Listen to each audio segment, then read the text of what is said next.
This iconic image of Samar Hassan, covered in her parents' blood, shocked the world.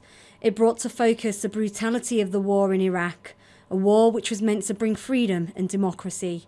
Her mother and father were shot dead in Tal Afar by American soldiers 2 years after the start of the 2003 invasion. 8 years on, she's still haunted by her memories. My mother was sick, so we took her to hospital.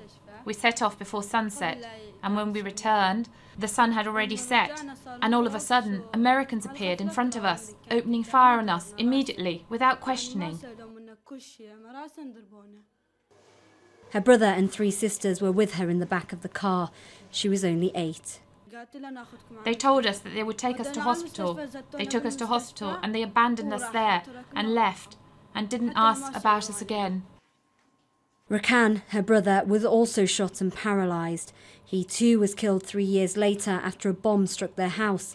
This time insurgents were said to have been behind the attack. Summer says she still pictures her parents lying in a pool of blood.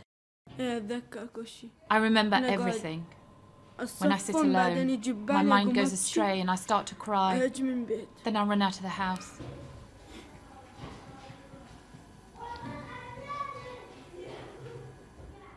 After dropping out of school 3 years ago, the 16-year-old now spends her time cleaning and watching TV.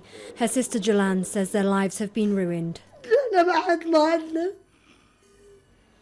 We do not have relatives, no uncles and no one. We were left alone.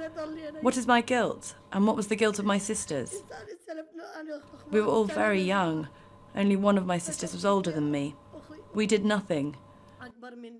May God take revenge on them. Despite its vast oil reserve, Iraq's infrastructure is in desperate need of redevelopment. Hospitals lack vital equipment and medicine. Support for victims of tragedies is even more scarce. This picture is imprinted in Samar's memory. She always shivers and trembles. She is often immersed in deep thoughts. She needs treatment. A decade after the war, the country is plagued by insurgency. Sectarianism and corruption has pushed the government to breaking point. There are Iraqis who say it's a price worth paying in return for the removal of Saddam Hussein, known for his ruthlessness against those who opposed him. But for Summer and her siblings, hope for the future, for now at least, remains a struggle. Hind Hassan, Sky News.